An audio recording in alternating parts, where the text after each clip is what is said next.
Hey, it's Dre here. Welcome to the third episode of the ConunDRUM with Dre. Um, Told you these would be coming quicker, so trying to be true to my word on that. I've got a couple more guests that I'm thinking about bringing on, so other episodes are in the works, so things are going to start to flow pretty good. About this particular episode, I sit down and have a chat with a dear friend of mine whom I haven't had the opportunity to hang out with because of COVID. We've played a few shows together over the years with her band Which is Which. The guest is Nadine Paulin. She's the drummer. We talk about lots of different things, how she started playing drums later, the family dynamic, and I have a new segment where I do some quick fire questions. It's a really good time, and hope you check it out. I've got the links to which is which stuff in the description, so check that out. I'll have her socials on there as well. They are a kick-ass band from Moncton, New Brunswick, and she holds it all together behind the kit. So enjoy my chat with Nadine. Hopefully she'll come back on the show, and so check it out. Hello, can you hear me? Hello, yes. Can you hear me? Yeah, I hear you just fine. Good. I don't hear just moving stuff around. All right, cool. So you came up as Giorgio. That's interesting. Oh, yeah. Everything on our computer and everything on our phones is all Giorgio. It's all him? Yeah. Yes. I guess he's the one that sets it all up. I'm the worst computer person in the world. I'm trying to get the volume up and I can't even do that. You're sick. Hey, what's up, dude? Hey, Dr. Dre, how you doing, man? Not too bad. What's up? Oh, just helping Nadine do things. Do computer things because I'm terrible at it. Yeah, I suck. I suck as well. Took me like 2 hours to set up a mic and a camera. So there. Maybe we should have the bigger lights. I look like a ghost now. Yeah. Okay. Oh, good. How you doing? I'm doing fantastic. Good. Couldn't ask for a better. I got my coffee. Okay. Sunday. My teenager works. Nice. Mm-hmm. Where does he work anyway? He got a job at McDonald's. What is he, like 48 now? Yeah. Yeah, I had him when I was 2. Oh, okay. Yeah. There goes the computer screen. It's all good. Yeah. Sorry. Let me help How does Nadine. that work? I'll get out of your way in a second here. Oh, no way. You can stay the whole time if you want, man. No. Just do your thing. It's not about me. Okay, Not about me either. All right. Right on. Well, good luck and really cool project you're doing. Oh, thanks, man. Good luck with everything. Thanks. Appreciate it. Yeah. Guess what? What? We've been recording this whole time. Oh, fuck. Oh, can I swear? Yeah, fuck yeah. Okay. This is not, this is not, I'm not about censoring or anything like that, so. Okay, cool. You know that. So, COVID and all that shit. How have you been doing? Like, I know you for a while, you were busy because you were doing the testing. You worked at the testing site, right? Yeah, I'm a lab tech and I'm in pathology technically right now, but for the first little while of the COVID, I was put into microbiology to help with that. So yeah, I did that for a while, but then I got out of that in June, and now I've been, because I'm doing training at work to do like another position to be a pathology assistant. So Yeah. So I've been working on that. Nerd. Totally. No, that's awesome. Yeah, I wish I could have taken that type of a field, but I suck at anything. I can't even talk right now. So I mean, just imagine if I was trying to study that stuff. Like, Jesus. Oh, that's perfect. Us lab rats can't talk to people either. This makes me so nervous. What makes you nervous? Talking to people. Just in general? Yeah. So how, like, okay, we'll pause that. Let's rewind the clock. I've known you for a little while, but I don't know a lot of your backstory. I know a bit because, we chatted, whatever it shows and stuff like that. But so where do you come from? Like, where are you from? Where am I from? Like, you mean in drumming, or where am I from literally? Literally, like Literally. Yeah. Born and raised in Moncton. Yeah. Yep. Yeah. Big family. Just the one brother, Yeah. and and then Giorgio's family. He's got the one sister, so Okay. it's not, it's a tight knit thing. Yeah, which is good. Yeah. Yeah. So one brother, Mhm. I know he also plays the drums. Yeah, he's really good. Yeah. So with that, was it like a musical family? Like, was there music all the time, or was that just something you guys kind of picked up? Yeah, there was. I mean, my mom always loved music. Giorgio always teases me that I know the lyrics to like every song in existence, and it's because mom used to sing us everything like all the time, Yeah. and play music all the time. So yeah, so I grew up with that, like old rock and roll, golden oldies, and old country and stuff like that. So that was Yeah. playing like constantly. Okay. And my dad played a little bit. He played some banjo. Okay. And, yeah. Banjo. Interesting. Yeah. I'm just gonna adjust my mic. I think my mic's a little hot, so I'm gonna turn it down a bit. Hot mic, hot mic. Hot mic. Yeah. Hot take, hot room. Yeah. So yeah, I know that feeling that Giorgio has, because my wife literally, random song, she knows the words to everything, and I'm like, what? Haven't even heard this song in like since it came out like 20 years ago. And Yeah. she's like, yeah, me either. It's like, There's that too. Yeah, It's I like- have a brain for it. Apparently, it gets put away somewhere. So yeah. So Too much even if I only information. say it once, I remember it. Yeah, that's maybe that's a woman thing. Maybe.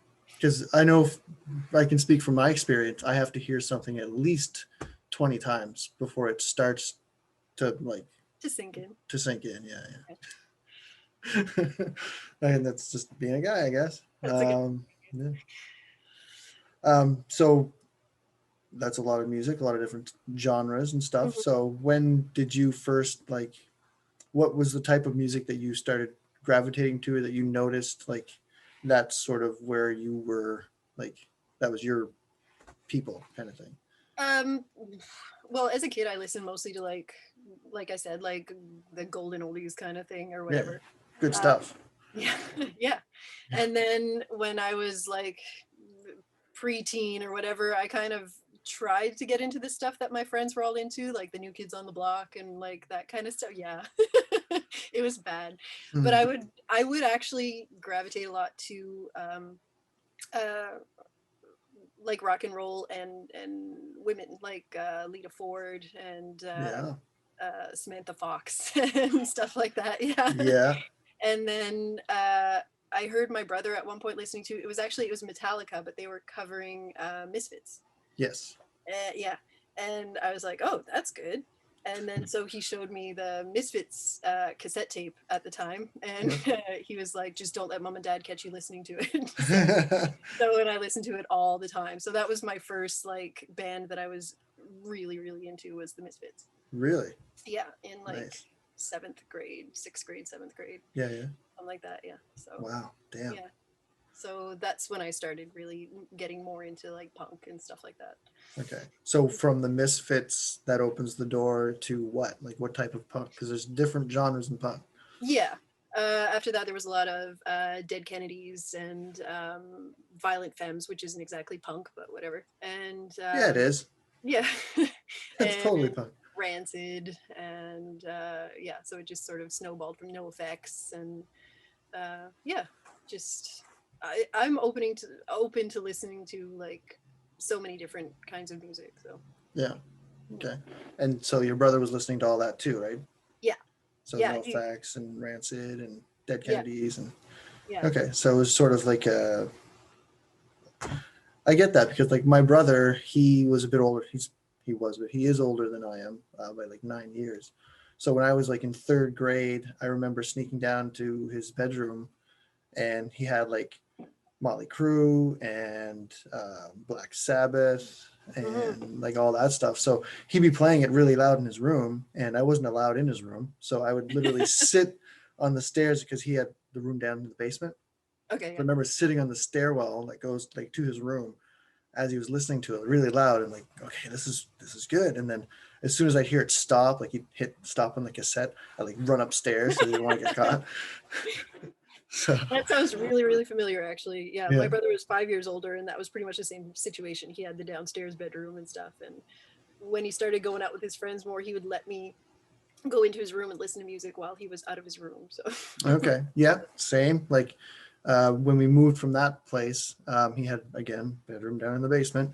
And yeah, so the same type of thing. It's like whenever I'm not home, like whatever, listen to these CDs. And he'd actually like lay some out. He's like, yeah, listen to Journey, because Steve Smith is like, amazing. Like he's trying to show me all these different drummers, because at that point he was getting into playing the drums, and I think I was like his pet project or something. He wanted me to play the drums as well. yeah, And like I was like, he's my older brother. You look up to him and you want to, do what they do, kind of thing. And so then that kind of, as soon as I tried it, I was like, oh yeah, this is it. Like, yeah, this is the drums. This is me, right? Yeah. So, yeah. So when did you start playing the drums? I started playing around with it when we were kids, and my brother was still living at home. He started teaching me more as like the novelty of teaching me how to play drums, kind of thing. And so I played around with it a bit at that point, but I didn't really do anything with it. And then he moved out and took his drums with him. And yeah, so then I just sort of forgot about it for a while. But when I had my kids, that's when I wanted something for myself, because everything was all babies and taking care of everyone Yeah. else. So I wanted something for me. Okay. And one of my friends was selling his drum kit at the time. So I said I would be interested, and he said, oh, well, if it's you, I'll give it to you for a case of beer. So I gave him a case of beer, and he gave me the drums, snare and cymbals included. Holy shit. And yeah, it wasn't a good kit or anything. It was like some old shitty Sonar kit or whatever, but Yeah. like whatever, to learn. It was awesome. Okay. Yeah. So this happened after kids. Yeah, I was like 29, I think, or something like that. Okay. Yeah. So married, children, yeah, career path, all that stuff, and then midlife crisis at 20, what'd you say, 29? 29 apparently. All right. Do things early, I guess. Yeah. Yeah. Okay. So 29. Wow. Midlife crisis. Am I only living to 60? There you go. So, okay, 29. Then, so did you get into playing in a band right away, or was it like just on your own in the basement?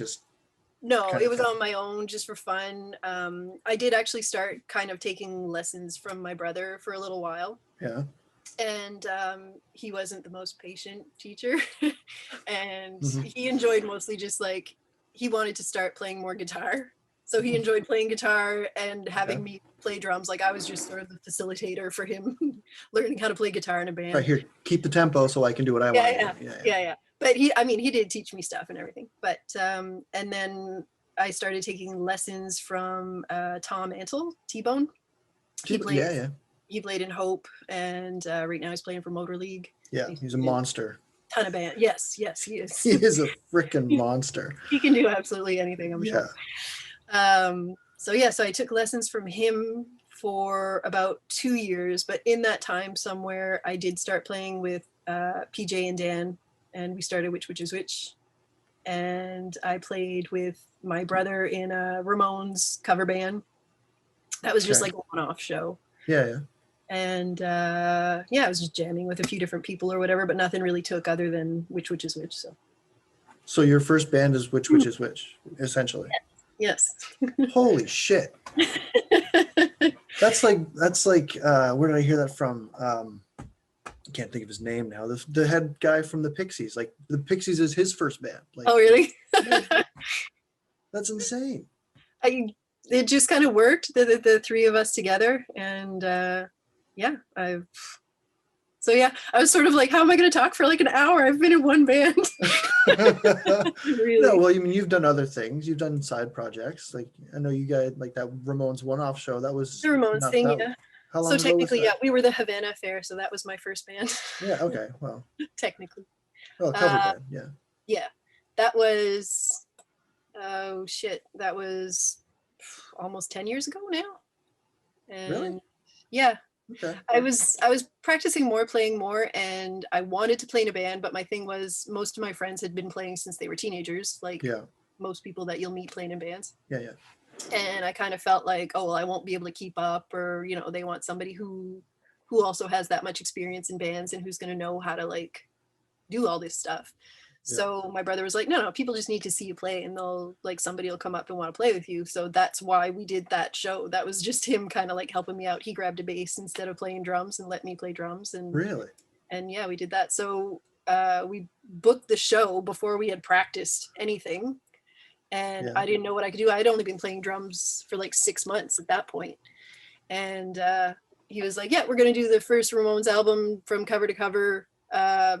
You got 2 months. So I was like, oh, okay. So we just started practicing, and yeah.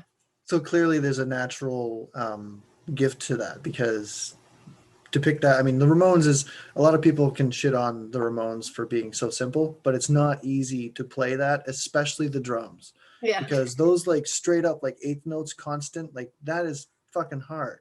Yeah, it is. And at first I could only get a couple songs in, and like my arm felt like there wasn't enough skin to go around my arm. It felt like it was just gonna go like yeah, right? Yeah. Like Popeye. You know? Yeah, totally. Yeah. Yeah, because I got the it. Ramones are, I mean, the Ramones are the Ramones for a reason. Like they developed that sound, and it's kind of like AC/DC. Like you listen to it, it sounds simple, but good luck. Yeah. To make it sound like that. Yeah. Right. Yeah. So kudos on you for that, because that's not an easy thing to do or pull off. Like, thank you. And then get picked up by a band like right away, like like your number one draft pick in hockey or something. Like, well, actually, PJ was kind of like DJing that night that we did that show. Okay. Yeah, so I met him for the first time that night, and we just sort of started talking and became friends or whatever. And then him and Dan were hanging out one night, and myself and Dan went out and met up with PJ, and they were talking about starting a band. PJ just looked at me and said, "Are you still playing?" I was like, "Yeah." And he was like, "Well, there's our drummer." Are you still playing? He's like, well, I just started. Yeah. What do you mean still playing? In 6 months, I don't know. Yeah. Wow. Yeah. Okay. So you three are the original members of Which Is Which. Mm-hmm. So when that started, was it all just like music, songwriting and stuff, like without anybody doing lyrics? Like it was just straight up music? Like yeah. Creating that? Yeah. And I actually had a hard time at first when we did find a singer to play with someone singing, because I had gotten so used to playing our songs and not hearing anything else other than just us. So okay. That screwed me up at first, but yeah. Wow. So songwriting wise, like does I'm assuming PJ and Dan collaborate with arrangements and like chords and all that, riffs and guitar talk, whatever. Yeah. So do they kind of have an idea of what they're looking for the drum parts, or do they just give you like a blank canvas and like, here's the song, do your thing? A little bit of both. I mean, like for the most part, I do still do really Ramonesy type drumming for this band. Really, like it's nothing crazy. I don't do drum solos or big fills or whatever. So I'll just do the basic 4/4 thing, and then every once in a while, one of them will kind of chime in and be like, "Oh, it'd be kind of cool if like here we want that to sound a little more. I don't know, we want to bring that out a little more. So can you try this or whatever? So we'll do some of that stuff too." Yeah, because I definitely hear that. Like when I hear your guys' stuff, I hear Ramones, I hear The Cult, I hear, well, those are the two main ones, I guess. But like there's like that era, like it's like a throwback, a callback, but at the same time it sounds new. Like that's like, I don't know how you guys pull that off, but it sounds freaking awesome. Well, it comes together real nice because we all have different main genres that we listen to. We all like a ton of different music, and we all do enjoy the same music also. But like, Dan likes stuff with a little more of a gothy type feel, like the Cure, Cult, and things like that. And PJ likes a little more metal. I'm a little more punk. So like when we put it together, it just kind of sounded right. Okay. So more rock, because I know that you and PJ have an affinity for Kiss. Yes. Like, And Dan hates them. right? So It's our mission to try to find a Kiss song that he doesn't know and start covering it and have him go, oh, this is really good. can you imagine? That's wicked. Okay, so yeah, so talk about that. Like, you guys have gone to like Kiss tribute shows and stuff like that. Like, where Mhm. does that come from? Like the Kiss, because I know like you either love Kiss or you fucking hate Kiss. Pretty much. I don't Yeah. know many people in the middle. Like, I can That's kind of take it or leave it, but I guess that would mean I like them versus Mhm. hating Mhm. them. Like, there's no, yeah, it's either you like them or you literally hate them. Like, you can't stand them. That's true. Right. Where do you fall? I like them. I think Oh, they're okay. assholes. Well, Oh, yeah. Well, that's not you even. know, but I mean, you can't deny what they did and who they are, right? So I mean, you kind of got to give them that. Yeah. So I mean, it's just it's rock and roll. It's catchy. It's how to me it's like how can you not enjoy it? But like some people just hate it, like you said. right, they hate it a Um, lot. Yeah. yeah, but I mean I love all that glam rock and stuff. Like Mhm. really into that too. So and PJ. So did you listen to like a lot of Winger and Warrant and stuff like that? Not Winger and Warrant so much. Got some Rat, Okay. Motley Crue, Poison. Okay. Yeah. Yeah. I find there's a difference. People might not hear the difference, but there's a big difference between bands like you said, like Rat and Winger. Like, Oh yeah. they're not. I wouldn't even consider them the same ballpark. No. Like, they have some street cred, I guess. Yeah, yeah. And you can kind of tell. It's like Guns N' Roses. They were like a rock band. They came out of that glam metal scene or whatever, but Mhm. I think they're a punk band more than anything. Yeah. I don't know about that, but All right. Well, I mean, I think, because I guess maybe not stylistically music wise, but I think in attitude, I think a Yeah. large percentage of the band was more punk than that other stuff. yeah, I can see that. So if punk is an attitude, I would have to give them that, I guess. Yeah. That is true. That is true. And that is one of the things that attracts me to punk is the attitude with it. Mhm. And one of the things that attracts me to playing it is because I mean, I started out later in life and I'm as an adult with kids and stuff, I'm never going to have the time to practice I'm not going to be the best drummer in town. You know what I mean? Mhm. And I'm fine with that. But with punk, you just kind of need the attitude and the confidence to do it and you're good. Yeah, absolutely. And like when you play at shows, because I mean, I've been lucky enough to play shows with you guys, opening up for you guys, and just the atmosphere of the crowd. Like when you guys get on stage, it's just electric. Like, you guys go up and from note one to good night, it's just 100%. Like, and there's like no breaks in song. Like, there's, well, a couple little, Yeah. I got to tune my guitar or whatever, but like, it's a full on assault. Yeah. Which is punk. Yeah, exactly.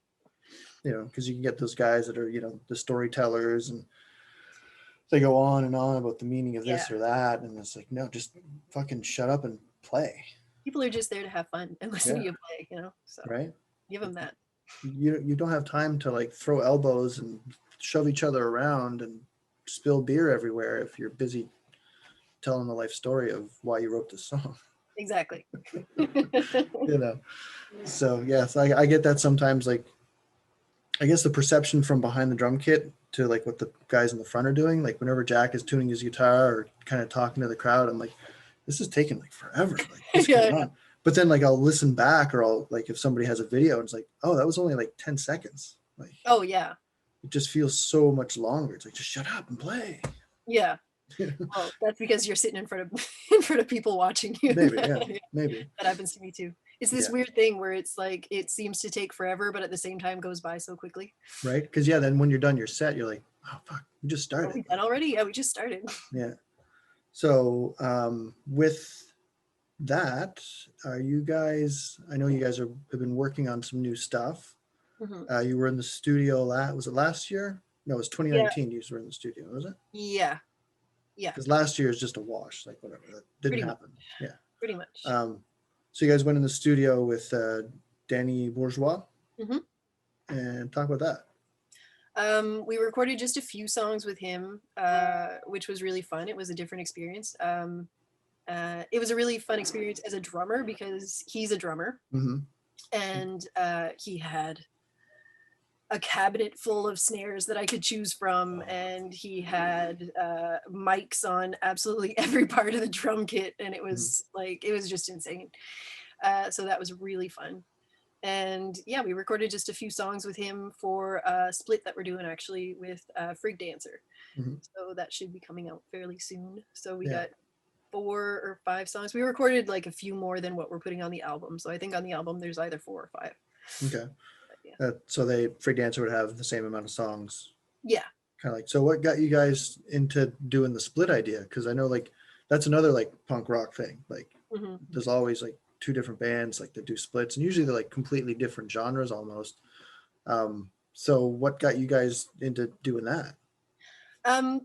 Well, I mean, we were asked by the guys in Frig Dancer, and they're super cool dudes. And but I think that's a thing, like you said, like that's a punk rock thing to do the splits and everything. I think that's a big part of punk rock too, is like you're supporting each other's bands Mhm. and trying to put other bands out there as well. Yeah. So yeah, so collaborating like that's just kind of natural. Yeah. So when you say soon, how soon? Again, things with COVID and everything. I mean, honestly, it was already supposed to be out, so I don't know how soon exactly, but Okay. soon. Yeah, because I've been waiting for that. Because I don't know if I'm supposed to say this, but you kind of leaked a little bit of that. Yeah. I got to listen to some of it, and I'm really, really wanting to like be able to like throw that on my playlist or throw it in my record player. Because Yeah, I'm looking forward to it coming out. It's some of our newer songs, which by now, ideally, we wanted to release this before we would even play these at shows and stuff. But Mhm. with everything that happened last year, we've ended up playing them at some shows. Yeah. But yeah, so we just wanted to put out the new songs. The original idea, and again, we've kind of been thrown off our rails with all of this past year, but we wanted to put out 4 songs, then do another 4 songs maybe digitally, and then do another 4 songs, but then we would put those together on like an album. Okay, so kind of release them as almost like you would like a bunch of 7 inches, and Yeah. then one full album kind of thing. Yeah, exactly. Kind of like keep people interested and everything, because I mean, for us, for the 4 of us, with our work and family and all that, writing is a little slower than it Yeah. would be if we were like teenagers in a band, you know. Yeah, yeah, So just to like kind of keep people interested and keep putting stuff out there.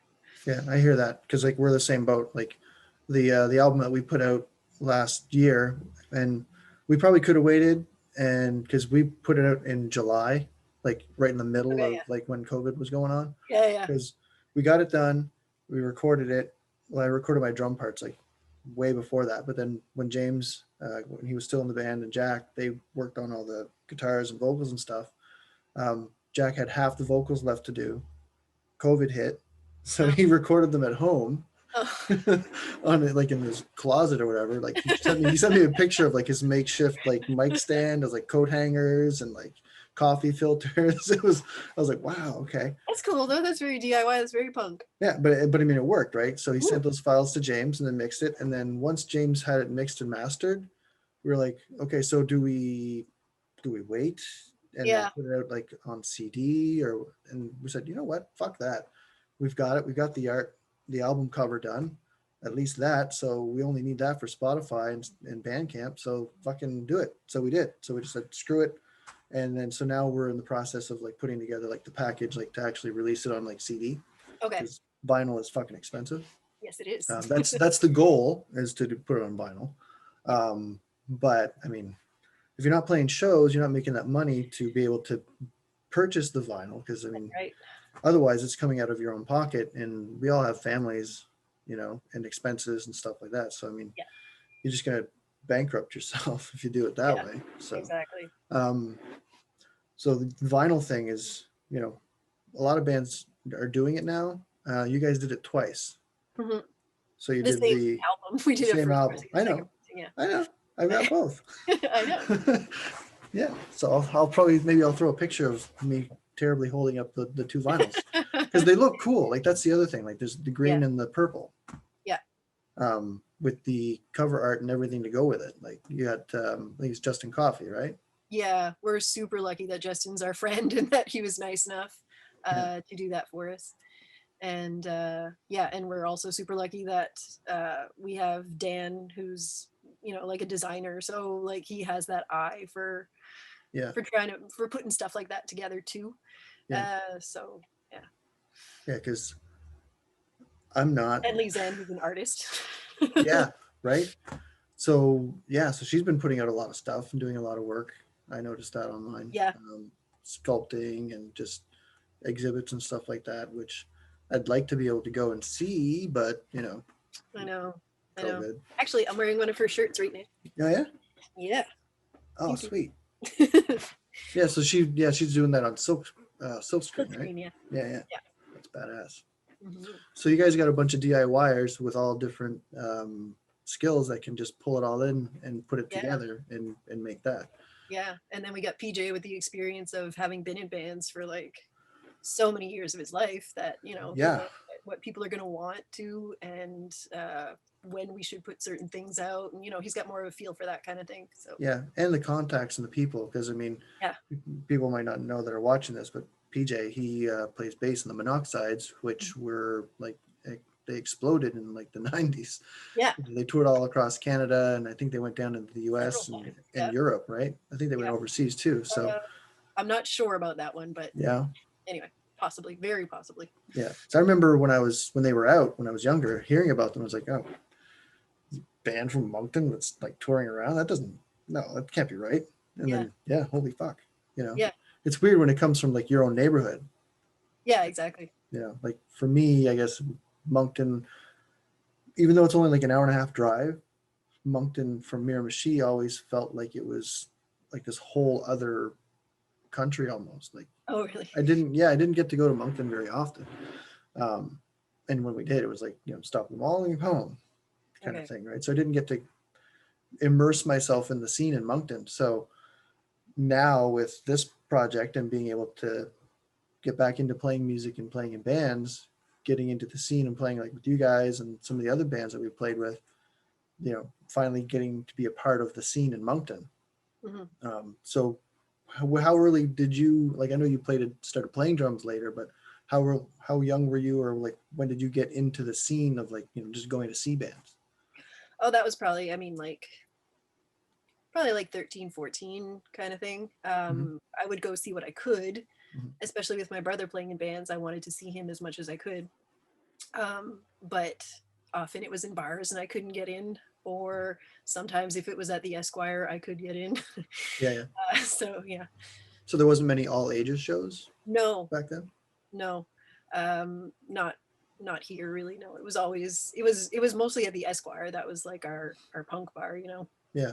So sometimes as an underage person you could get in, but sometimes you'd get kicked out. Yeah.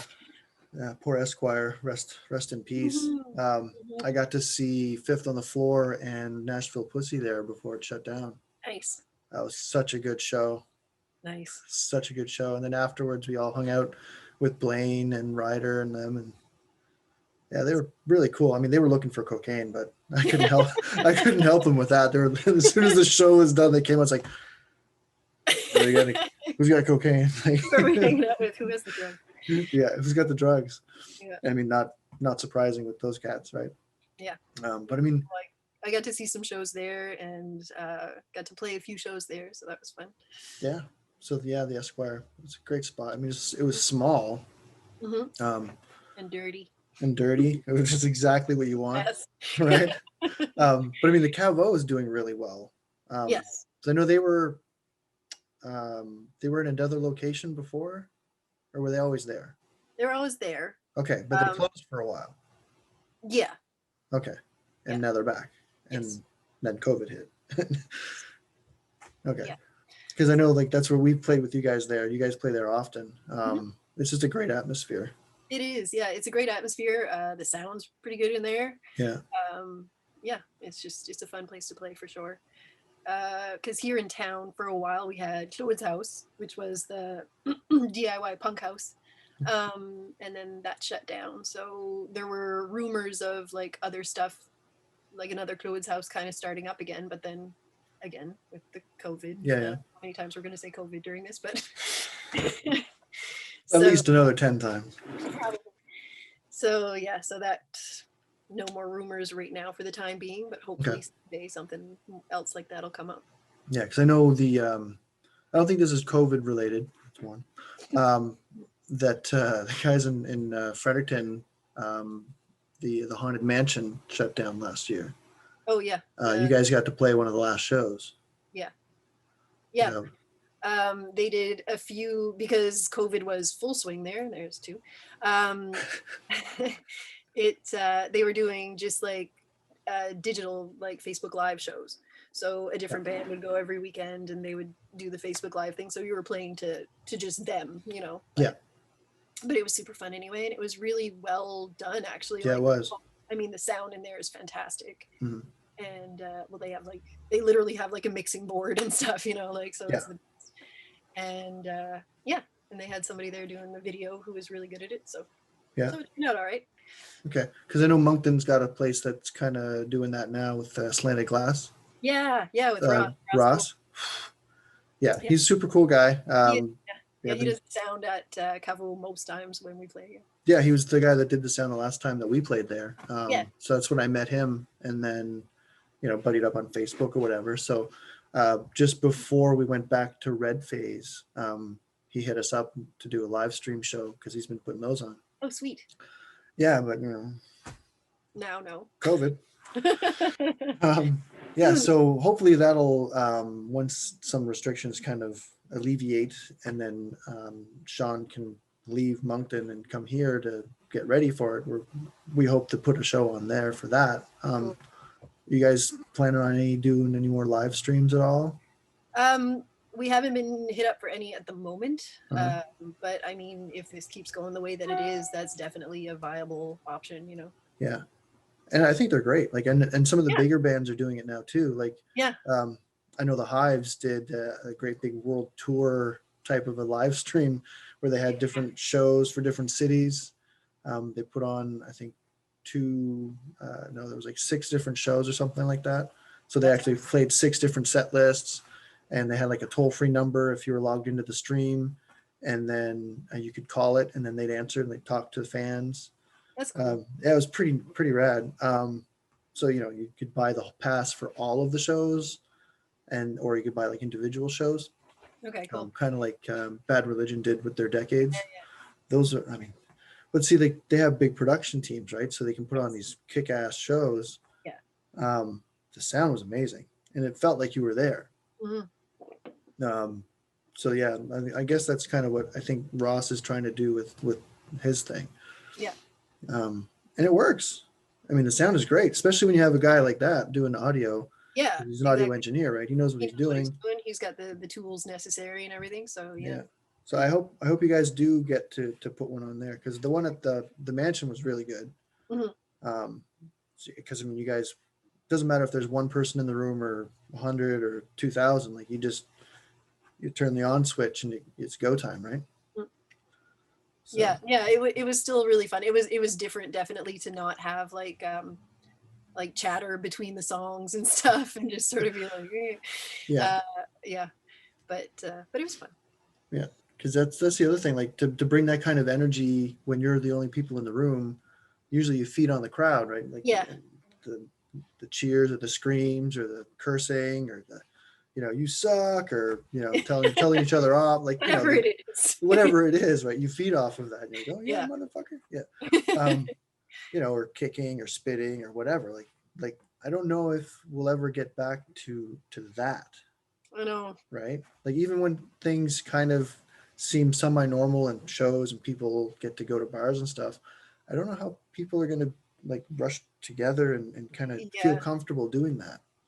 I think in years it'll get back to that, but I mean, because the world has gone through pandemics before. Yeah. We've had mosh pits, like, so. Yeah. I mean, eventually, hopefully, it'll get back to that. Yeah, I hope so too. But again, it's like, maybe I'll have like a plexiglass in front of the drum kit. Right? That'd be awesome, actually. I love being behind the drum kit and having my nice little barrier. Yeah, it's great. Yeah, and then when shit hits the fan, you'd be like, I can't get out there. I'm Yeah, sorry. I can't do anything about it. I can't go. Yeah. I don't even have a mic. Right? They won't give me a mic No, for some they won't give reason. me one either. That's why I'm doing this. You know, No. I got my own mic. Oh. I didn't even buy it. My wife got it for me for Christmas. Aw. That's the other thing. Like, I know, like, I'm married and have a kid. You're married and have two kids. And I know, like, with the support that I get from my wife, I know she doesn't like going out to shows and stuff like that. And it's not really her scene. Like, she didn't grow up in the punk rock kind of thing. Okay. Right. So it's kind of foreign to her, like what I do as far as the shows. Like, I mean, she understands, you know, so much, but with your husband, Giorgio, super cool guy. I've got the chance to meet him a few times, and I see your posts on Facebook and Instagram and stuff. The two of you guys are so fucking cute together. You're like I don't want to say perfect couple, but you guys are definitely, it's like you're still kind of courting each other. Yeah. So he obviously supports what you do. Oh yeah, big time. And yeah, like that first time, I think the first time I met him was at the show in Halifax at Gus's pub. Yeah. And just hanging out with him outside, and he was just so proud of what you do. Like, you guys were sound checking or getting your line check done when I was talking to him outside, and then as soon as that first note hit, he's like, I'll talk to you later. I gotta go. Oh, he's banana supportive. Yeah, it's awesome. Yeah. So like, how is that? Like, talk about his, like, you know. Well, yeah, yeah, he is super supportive. Like, when I started talking about wanting to take lessons or whatever, I'm a very shy person. Like, literally, when I would go take my first lessons with Tom, I had a hard time playing because I was shaking. I don't like. I'm not a big fan of people watching me doing so. Like, the one person watching me do something that I wasn't very good at or whatever was very nerve-wracking. But Giorgio would always push me to go to my lessons when I wanted to cancel. Yeah. And yeah, no, he's really super supportive, and he comes to shows, and honestly, I mean, he does listen to some punk and stuff, but that's not really his scene either. No. No. More of a Joni Mitchell guy? One of his favorite bands is U2, so we don't agree on that, but No. But also, No. I've been to a U2 concert with him because I support him too. Yeah, well, yeah. So, I mean, yeah. it goes both ways, but U2, Yeah. really? I know. I don't see him as a U2 guy. Yep. You know, like Springsteen. I love you know. Springsteen. Well, yeah, that's why I say that, because Springsteen's the boss, right? Yeah, exactly. Yeah. Okay. No, but he's very supportive of it. Yeah, that's awesome, and it makes things a lot easier when you do get that support, right? Yeah. I know I appreciate it, you know, from home. You know, it's not fun showing up at 2 or 3 in the morning after a show, and Yeah. you roll in and everybody's in bed, and it's, you know, but Yeah. every time it's like, you know, so how was the show? You know? Yeah, no, exactly. And he's the same way. He comes whenever he can. Yeah. And when he can't, I mean, he watches the kids and Yeah. So I mean, the kids are getting older now, so they're kind of self-sufficient a bit, and almost to the point where they can keep an eye on each other. To a point, yeah. Like, we can leave them during the day and stuff now. Our oldest is 13, so yeah. But I still wouldn't go play a show in Halifax with No, George. No, you're not going to do an out-of-town gig. No, yeah. That's not for thing, long. you know. Yeah. All right. So I got I haven't done this before on the podcast. No, you're the first. I'm going to call them crash questions. Oh God. Okay. Yeah. So it's kind of quick fire kind of a thing. Okay. So answer as quickly as you can. Shit. Okay. No pressure. All right. No, it's going to be easy. It's going to be awesome. You're going to like it. Okay. So favorite donut. Oh, fuck. I can't do this already. Honey crawler. Honey crawler? All right. Cool. 80s or 90s music? 80s. Okay. Horror or comedy? Horror. Favorite horror movie? Oh, fuck. We'll say Friday the 13th. Okay. Is there a particular chapter? No. No? Just Jason? Just Jason. I appreciate them all. Even Jason Goes to Space? Oh, I appreciate them all. Okay. Right on. Yeah. Okay. Hogwarts or Xavier's School for Gifted Children? That's hard. Xavier's. Yeah. So, okay. So with that, if you could have any superpower, what would it be? Teleportation. Nice. I'm late all the time. That makes sense. Cake or pie? Pie. Nice. That's the right answer, by the way. There's right answers. Well, I mean, it's like, what is it? An apple or an orange, Apple. right? Because you can put peanut butter on an apple. That's right. I stole that from Stephen Colbert, actually. Oh. Yeah. What's your favorite book or comic book series? I have a lot.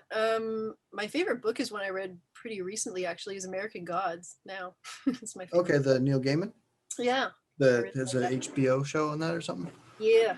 Yeah, I think we started watching season 1 and then we got back into RuPaul's Drag Race. So Oh. you watch RuPaul? No. No, you should. Busy watching American Gods. There you go. All right. What's your go-to meal? Spaghetti. Meatballs or au gratin? Meatballs. Okay. Mm-hmm. Okay. But I'm a trash compactor. I'll eat anything. Yeah. Okay. So this is like the ultimate question. Mhm. I've been building up to this one. Okay. Gem and the Holograms or the Misfits? Oh, the Misfits. Yes. Yes. I have a shirt. Shit, that was what I was wearing before. Actually, it has all the names of the Misfits. You know, like the pizzazz and Yeah. Nice. Sweet. DC or Marvel? Probably DC. Yeah. Yeah, I like the darker stuff. The Marvel's darker stuff. Yeah. So I don't have to ask Superman or Batman. Batman. Yeah. There you go. That's the right answer again. Yeah, that's the right answer again. Nobody wants to be Superman. Come on. Awesome. Okay, so new stuff's coming out maybe sometime this year. Who knows? Yeah, hopefully. I keep saying soon. Hopefully in the next few months. Yeah. Mhm. Awesome. Mhm. All right. I don't want to keep you too long because Okay. parenting and all that stuff. I gotta get some stuff I gotta get done too around the house. Being an adult and stuff sucks. No, this was awesome. I miss hanging out with you guys. Like, Yeah. I can't wait to play shows with you guys again because, I mean, there's been a few bands that we've played with more than once, but I'm pretty sure you guys are like the one that we played with the most. The most, yeah. Yeah. Nice. Yeah. So It's always fun playing with you guys. I can't wait to play shows again. that'd be great. Yeah. So hopefully when all this lifts up, we can get maybe I don't know. I think the well is still a thing. Get a show here in Miramichi again. Yeah, it'd be great. Yeah, we'd love that. Awesome. All right, cool. Well, thanks so much for doing this. I know I kind of sprung it on you like last minute. So No, that's okay. I hope I was all right. Not too shaky. no, you did great. This is super chill. All right. All right. Well, thanks so much. No, thank you. All right. All right. Talk to you later. See ya. All right, so that was my chat with Nadine. Super cool chat. Really enjoyed talking with her. Even a guest appearance by her husband, who's also a really cool guy. I've had the opportunity to hang out with him a few times. So yeah, I hope you really enjoyed the video. Hope you enjoyed the interview or conversation. I don't like calling it interviews. It's just want you to get to know these people, just like I want to get to know more about them. Some people I've already known, like Nadine. Some people I've met for the first time, like the last episode with Ryan P. Gallant, which do check that episode out as well. And my first episode with Warren Beatty. I've got more guests on the way. Hope you guys check them out. And yeah, until the next time, stay safe, wash your hands, wear a mask, and we'll get through this. All right.